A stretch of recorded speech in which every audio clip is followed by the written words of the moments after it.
কুসুমপুরে এসে মহিতোষ মজুমদার ও জিৎ মুখার্জির মুখোমুখি দাঁড়ালো পরশুরাম। হ্যাঁ বন্ধুরা, এমনটাই দেখা যাবে। বিস্তারিত জানতে ভিডিওটিতে লাইক দিয়ে চ্যানেলটি সাবস্ক্রাইব করে শুরু থেকে শেষ অবধি দেখতে থাকো।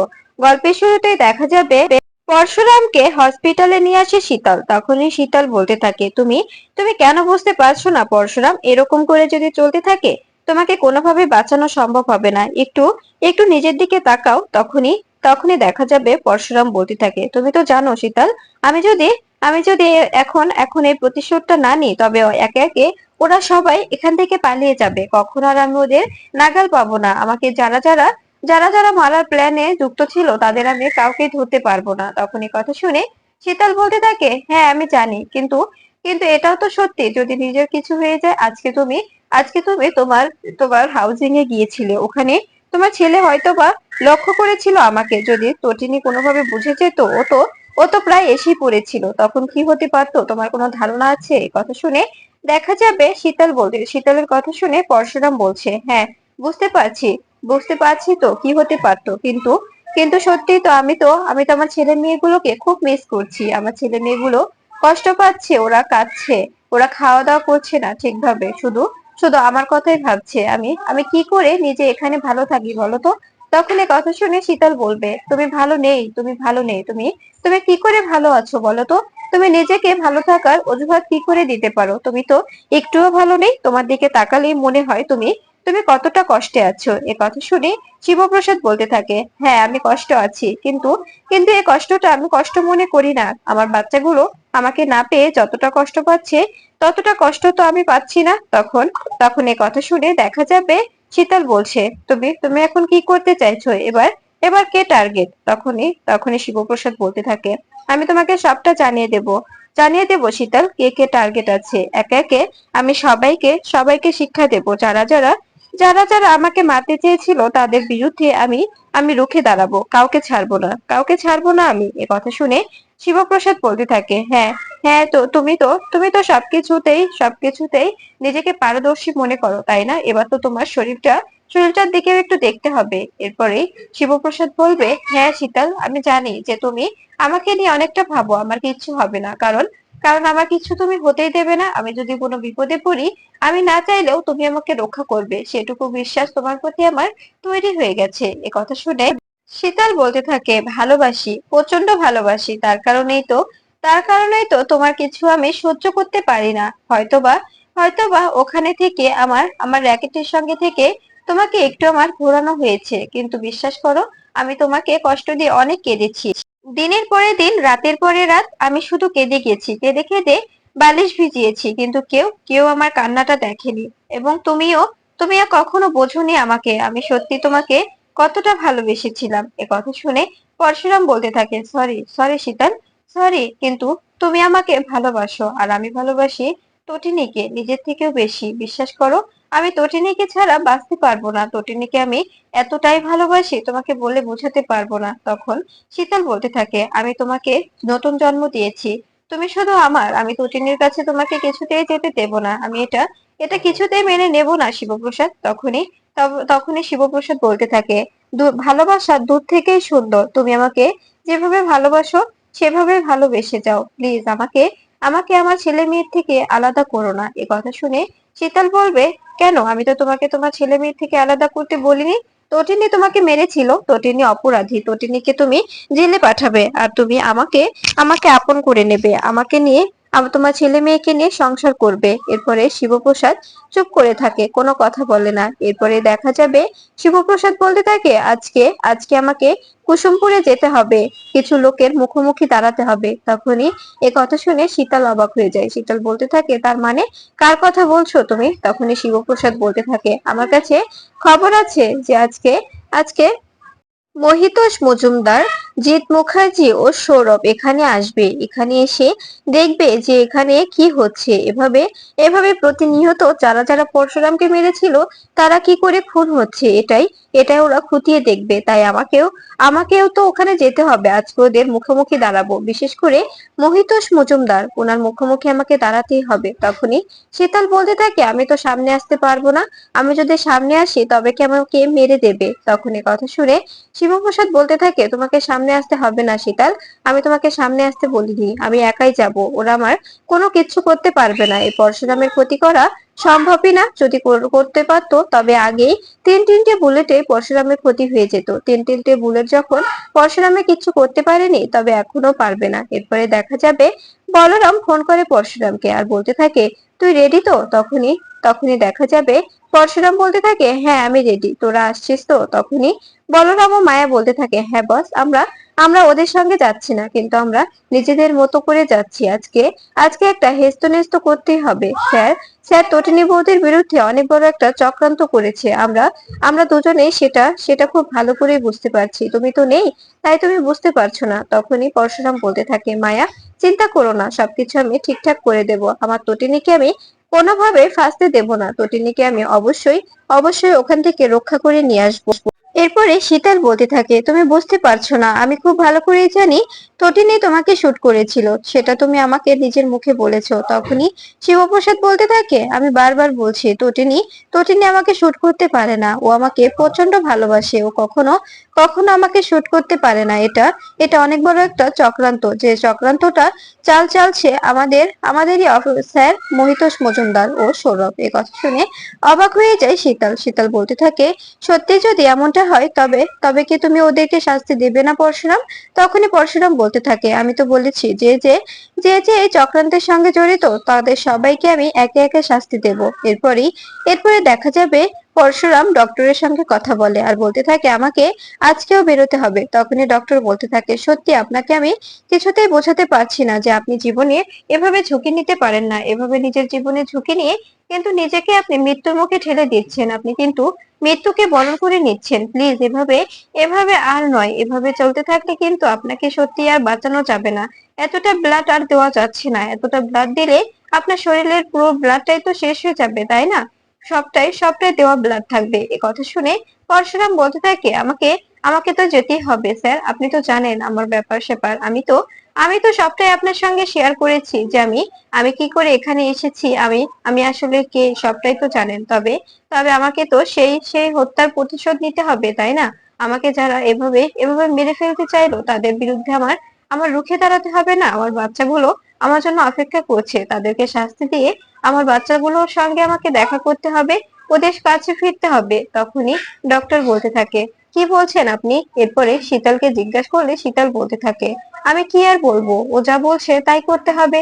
ও কি আর শুনবে? যদি আপনি আপনি না যদি আপনি না যেতে দেন তবে ও জোর করে বেরিয়ে যাবে, তার থেকে ভালো আপনি ওর থেকে বন্ডে সই সই নিয়ে বের করে দিন। এরপরে দেখা যাবে পরশুরাম বন্ডে সাইন করে সেখান থেকে বেরিয়ে যায়, সঙ্গে থাকে শীতল। শীতল দূরে গাড়ির মধ্যে বসে থাকে। এরপরে দেখা যাবে যে বাড়িতে এসেছে, যে বাড়িতে আসবে মহিতোষ মজুমদার ও জিৎ মুখার্জি, সেখানে আগে থেকে সে বসে থাকে পরশুরাম আর বলতে থাকে, এখানেই এখানেই তোমাদের সঙ্গে নিজের বোঝাপড়া করব, আগে তোমরা এসো, তারপরে না হয় আমি বেরিয়ে আসবো। এরপরই দেখা যাবে সেখানে সেখানে এসে একটি গাড়ি দাঁড়ায়, গাড়ি থেকে নেমে আসে সৌরভ, মহিতোষ মজুমদার ও জিৎ মুখার্জি। সঙ্গে সঙ্গে সেখানে সঙ্গীত দল বেরিয়ে পড়ে। এরপরে সঙ্গীত দলকে দেখে অবাক হয়ে যায় মহিতোষ মজুমদার। মহিতোষ মজুমদার বলতে থাকে, এটাই তো সেই সঙ্গীত দল, যেখানে যেখানে যেখানে খুন হয়েছে সেখানে সেখানে এই সঙ্গীত দলকে দেখা গেছে। এ কথা শুনে অবাক হয়ে যায় জিৎ মুখার্জি। তখনই সৌরভ বলতে থাকে, হ্যাঁ হ্যাঁ, এটাই সেই সঙ্গীত দল, এটা যেখানে যেখানে গিয়েছে সেখানে সেখানে একটা করে খুন হয়েছে, খুন হওয়ার পরে এই সঙ্গীত দলকে আর খুঁজে পাওয়া যায়নি। এ কথা শুনে তখন দেখা যাবে জিৎ মুখার্জি তাদের সঙ্গে কথা বলার চেষ্টা করে, কিন্তু তারা তারা কেউ কথা বলে না, সবাই মিলে শুধু নাচ গান করতে শুরু করে, চারপাশ থেকে নাচ গান করতে থাকে। ঠিক তখনই তখনই ঘর থেকে বেরিয়ে আসে শিবপ্রসাদ। তখন শিবপ্রসাদ মাথা নিচু করে আসায় কেউ বুঝতে পারে না। এরপরে যখনই চুল সরিয়ে মাথা উঁচু করে তখনই ভয় পেয়ে যায় সৌরভ ও মহিতোষ মজুমদার। মহিতোষ মজুমদার বলতে থাকে, পরশুরাম তুমি বেঁচে আছো মাই চাইল্ড। তখন এই কথা শুনে দেখা যাবে পরশুরাম হাসতে থাকে আর বলতে থাকে, স্যার আপনি কি আমাকে সত্যি ভালোবাসেন? এ কথা শুনে দেখা যাবে মহিতোষ মজুমদার বলছে, এসব কি বলছো তুমি? তুমি আমার সব থেকে প্রিয় অফিসার, তোমাকে হারিয়ে আমি কতটা শোকাহত তুমি কি জানো? এ কথা শুনে দেখা যাবে হাসতে থাকে পরশুরাম আর বলতে থাকে, সত্যি সত্যি আপনি আমাকে হারিয়ে অনেক কষ্ট পেয়েছেন? তখনই তখনই দেখা যাবে এ কথা শুনে দেখ মহিতোষ মজুমদার বলবে, এসব কি বলছো পরশুরাম? তুমি আমাকে বিশ্বাস করছো না? জানো আমি তোমাকে না পেয়ে কতটা কষ্ট পেয়েছি। আমি তোমাকে চার পাঁচটা তন্ন তন্ন করে খুঁজেছি। বলরামকে বলেছিলাম যে তোমাকে খুঁজে বের করতে, তুমি যদি জীবিত থাকো তোমাকে খুঁজে বের করতে, আর যদি মরে যাও তাও তোমার ডেড বডি খুঁজে বের করতে। এরপরে পরশুরাম হাসতে থাকে আর বলতে থাকে, তবে স্যার আপনার তো কথা ছিল যে আমি যদি না থাকি তবে আপনি আমার পরিবারের পাশে দাঁড়াবেন, কিন্তু আপনি আমার পাশে দাঁড়াননি। আপনি আমার পরিবারকে একটুও হেল্প করেননি, উল্টো আমার আমার বাচ্চাগুলোকে আপনি দূর দূর করে তাড়িয়ে দিয়েছেন। আমার বাচ্চাগুলোর খোঁজও আপনি নেননি। আমার ওয়াইফকে আপনি টেনে হিচড়ে স্পেশাল ব্রাঞ্চে নিয়ে এসেছেন। এটা শুনে দেখা যাবে মহিতোষ মজুমদার চুপসে যায়। মহিতোষ মজুমদার বলতে থাকে, তুমি কোথায় ছিলে এতদিন? কিভাবে বেঁচে আছো তুমি? তখনই দেখা যাবে পরশুরাম বলতে থাকে, কেন আশা করেননি তাই না যে আমি বেঁচে আছি? আপনারা তো ভেবেছিলেন যে আমি মরে গেছি, আর আর আমাকে তো আপনারাই মারতে চেয়েছিলেন তাই না? এই কথা শুনে মহিতোষ মজুমদার বলতে থাকে, এসব কি বলছো তুমি? এসব কেন বলছো পরশুরাম? তুমি তো জানো তোমাকে আমি কতটা পছন্দ করি, কতটা ভালোবাসি। তখনই পরশুরাম বলতে থাকে, সবটাই মিথ্যে, সবটাই মিথ্যে। আমি আমি সবটাই জানি, সবকিছু জানি আমি। তখন এই কথা শুনে দেখা যাবে মহিতোষ মজুমদার বলতে থাকে, তুমি আমাকে ভুল বুঝছো পরশুরাম, তুমি আমাকে সত্যি ভুল বুঝছো। এভাবে প্লিজ ভুল বোঝো না, আমি তোমাকে সত্যি অনেকটা ভালোবাসি। তখনই পরশুরাম বলতে থাকে, আপনার ভালোবাসা আমি বুঝে গেছি। আপনি হয়তোবা একটা সময় আমাকে ভালোবাসতেন, কিন্তু যখন দেখলেন আমি অনেকটা এগিয়ে গেছি তখন আপনি আপনি আমাকে নিজের প্রতিদ্বন্দ্বী মনে করতে শুরু করলেন। তাই তো ওদের সঙ্গে হাত মিলিয়ে আমাকে সরিয়ে দেওয়ার নোংরা একটা জঘন্য প্ল্যান করলেন। সঙ্গে ছিল সৌরভ, তাই না? তখন সৌরভ বলতে থাকে, আমি তো তোকে বরাবরই সহ্য করতে পারতাম না, কিন্তু সত্যি এসবের মধ্যে আমরা জড়িত নই। তখনই পরশুরাম হাসতে থাকে আর বলতে থাকে, তবে এখানে এখানে কি করছিস? এই সময় তো তোদের এখানে আসার কথা নয়। তখনই দেখা যাবে দুজনের মুখ বন্ধ হয়ে যায়। এরপরে জিৎ মুখার্জি চুপ করে দাঁড়িয়ে দাঁড়িয়ে সবটা দেখে। তখনই বলরাম ও মায়া বলতে থাকে, কি ব্যাপার স্যার, এখন কেন এরকম করে আমতামতা করছেন? যখন আমরা বারবার বলেছিলাম তখন তো আমাদের এই ডিপার্টমেন্ট থেকে বের করে দেওয়ার হুমকি দিয়েছিলেন। এখন কেন কেন ওর সঙ্গে কথা বলতে পারছেন না? আপনি কেন মুখ লুকোচ্ছেন? এ কথা শুনে দেখা যাবে মহিতোষ মজুমদার বলছে, মায়া বলরাম তোমরা এখানে? তখনই বলরাম বলতে থাকে, কেন আশা করেননি তাই না? এখানে শুধু আপনারাই আসতে পারেন, আমরা কি আসতে পারি না? আমরা কি জায়গাটা চিনি না বলুন তো? তখন এ কথা শুনে মহিতোষ মজুমদার বলতে থাকে, আমরা তো একটা দরকারে এসেছিলাম, কিন্তু তোমরা তোমরা কেন এসেছো জানতে পারি? তখনই হাসতে থাকে বলরাম বলতে থাকে, কি দরকার আপনার যে প্রমাণ লোপাট করতে, আর বারবার এই খুনগুলো কে করছে সেগুলো দেখার জন্য, তাই না? পরশুরাম সত্যি জীবিত আছে কিনা, এখানে কোনো প্রমাণ আছে কিনা সেগুলো লোপাট করতে এসেছিলেন। এছাড়া আর অন্য কোনো কাজ আমার তো জানা নেই।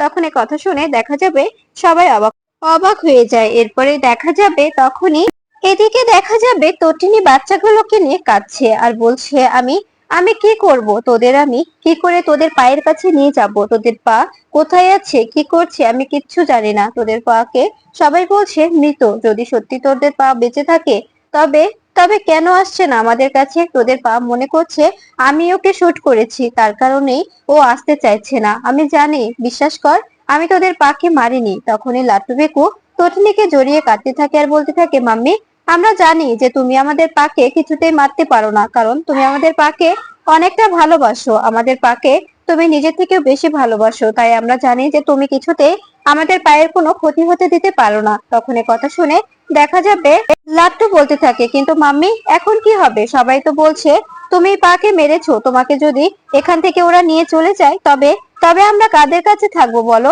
আমাদের তো বলছিল আমাদের নাকি অনাথ আশ্রমে রেখে আসবে, আমাদের পা নেই মাম্মি জেল কাস্টাডিতে, তবে আমরা কোথায় থাকবো? তখনই দেখা যাবে তটিনী বলতে থাকে, এসব কথা একদম মুখে আনবে না, তোমাদের কোথাও যেতে হবে না, আমি তোমাদের সঙ্গে থাকবো, আমরা এখানেই থাকবো, আর তোমার পাও ফিরে আসবে, তোমাদের পা অবশ্যই ফিরবে। এরপরে লাট্টু বলতে থাকে, মাম্মি আমরা আমরা তোমাদের হারাতে চাই না। আমাদের ছোট্ট ফ্যামিলিটা অনেক সুন্দর ছিল, এই ফ্যামিলিকে আমি কিছুতেই হারাতে পারবো না। তখনই তটিনী বলতে থাকে, তোমাদের কিছুতেই হারিয়ে যেতে দেব না আমাদের এই ফ্যামিলিটা। আমাদের ফ্যামিলিটা আবার আগে যেমন সবাই মিলে আমরা হই হুল্লোড় করে একসঙ্গে থাকতাম, ঠিক সেভাবে একসঙ্গেই থাকবো, কখনো আমরা আলাদা হব না। তখন এই কথা শুনে দেখা যাবে লাট্টু বলতে থাকে, হ্যাঁ মাম্মি, আমরা সবসময় একসঙ্গে থাকতে চাই, কখনো কখনো আলাদা হতে চায় না। কথা দাও পাকে ফিরিয়ে আনবে। তখনই তটিনী বলতে থাকে, হ্যাঁ আমি তোমাদের পাকে অবশ্যই ফিরিয়ে আনবো। এদিকে দেখা যায় মহিতোষ মজুমদার পরশুরামকে বারবার বোঝাতে থাকে, বিশ্বাস করো, আমরা আমরা কিচ্ছু করিনি, আমাদের তুমি ভুল বুঝছো, তুমি ফিরে চলো পরশুরাম, এখানে তোমার ট্রিটমেন্ট হচ্ছে না, আমরা তোমাকে কলকাতায় নিয়ে গিয়ে ভালো ট্রিটমেন্ট করাবো, তুমি সুস্থ হয়ে আবার ডিপার্টমেন্ট জয়েন করবে। এ কথা শুনে দেখা যাবে পরশুরাম হাসতে থাকে আর বলতে থাকে, কে ওখানে গিয়ে আপনারা আমাকে সুস্থ হতে দেবেন? কখনোই না। আপনারা আবার চেষ্টা করবেন কি করে পরশুরামকে হসপিটালের বেডে মেরে ফেলা যায়। তখনই তখনই বলরাম বলতে থাকে, আমাদের বন্ধুকে আমরা কোথায় ট্রিটমেন্ট করব, কোথায় রাখবো, সেটা পুরোটাই আমাদের ব্যক্তিগত স্যার। আমরা ডিসিশন নিয়েছি, আমি আমি মায়া, পরশুরাম তিনজনেই ডিপার্টমেন্ট থেকে রেজিগনেশন লেটার পাঠিয়ে দেব। ডিপার্টমেন্টে আমরা আমরা আর থাকবো না। এ কথা শুনে অবাক হয়ে যায় মহিতোষ মজুমদার। মহিতোষ মজুমদার বলতে থাকে, তার মানে কেন ডিপার্টমেন্ট ছাড়বে তোমরা? তখনই তখনই পরশুরাম বলতে থাকে, যে ডিপার্টমেন্টে নিজেদের জীবনের কোনো ভরসা নেই, সেই ডিপার্টমেন্টে আমরা কিসের জন্য থাকবো বলুন? যে ডিপার্টমেন্টের লোকজনই বিশ্বাসঘাতকতা করে মারার জন্য, সেই ডিপার্টমেন্টে সত্যি থাকার কোনো ইচ্ছে নেই আমার। আমি ডিসিশন নিয়েছি, আমি এখান থেকে সুস্থ হয়ে ফিরে আমি ওপর মহলে সবকিছু জানিয়ে দেব, সবকিছু।